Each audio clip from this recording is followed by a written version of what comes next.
On a cold October morning in Bavaria, a man kissed his wife goodbye and left for a routine hunting trip. He never returned. No body, no crime scene, just a letter saying, "Don't look for me." For 5 years, the world believed Moritz Wolf had chosen to disappear. But the truth was far darker, hidden behind forged letters, fake identities, and a pickup truck that refused to stay buried. On the cold morning of October 15, 2018, in Heidenau, a small town in Bavaria, 44-year-old Moritz Wolf woke before 5 a.m. An experienced electrician working temporary contracts at regional power plants, Moritz was preparing for his annual 3-day hunting trip to the Black Forest. Financial pressure had been weighing heavily on him. Since August, work had nearly stopped, and the family faced mounting debts totaling nearly 30,000 euros. For Moritz, the hunting trip was more than tradition. It was an escape, a chance to think clearly and regain control of his life. His wife, Sabine Wolf, watched as he loaded his silver 2010 Volkswagen Amarok with hunting gear, a rifle, camping equipment, and supplies. The night before, Moritz reassured her that the trip would help him find solutions to their problems. Sabine nodded, but internally she was distant. In recent months, she had grown close to Dennis Schroeder, a 38-year-old computer technician working for City Hall. What began as casual conversations had quietly evolved into an intimate relationship. At 5:30 a.m., Moritz kissed Sabine goodbye and promised to return Thursday evening. She waved as the Amarok disappeared down the road. That moment marked the last confirmed sighting of Moritz Wolf alive. When Thursday passed with no sign of him, Sabine initially claimed little concern, stating that Moritz often extended his trips. Days went by without contact. Calls to his phone went straight to voicemail, and his hunting friends had no information. On October 22nd, Sabine finally reported him missing.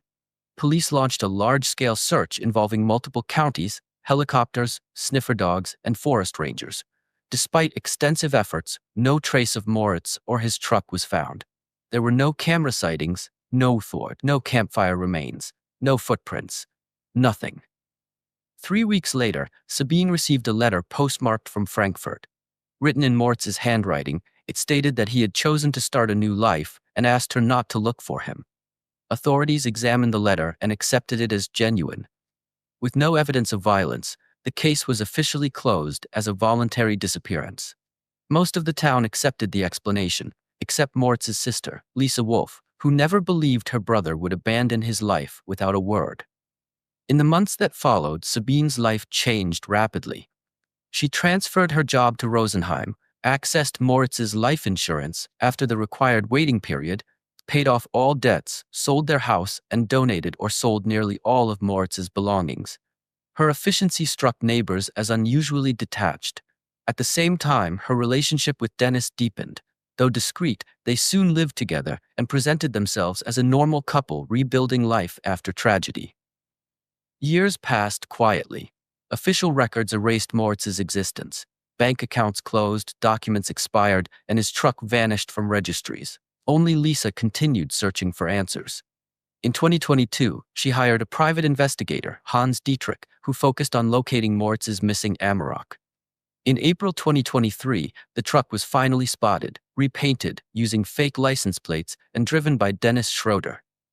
Police reopened the case.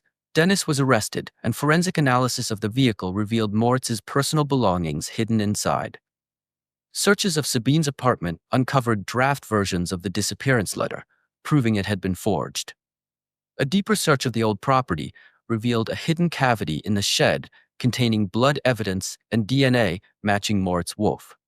Later excavations uncovered Moritz's remains buried in the backyard. Digital records, text messages, financial withdrawals, and forensic evidence revealed a clear pattern of premeditation. Sabine and Dennis had planned the murder, staged a hunting trip, forged letters, concealed the body, and lived for years off the proceeds. Both were arrested and charged. In March 2024, the trial began at the Munich Regional Court. Prosecutors presented overwhelming forensic, digital, and financial evidence. Lisa's testimony shattered any remaining doubt about Moritz's character. After deliberation, the court found Sabine Wolf guilty of premeditated murder and fraud, sentencing her to life imprisonment. Dennis Schroeder received 18 years for his role in the crime. After 5 years of lies, Moritz Wolf's story finally ended with the truth. What began as a quiet disappearance became a chilling reminder of how betrayal, greed, and careful deception can erase a life, until one detail, a single vehicle, brings everything back into the light.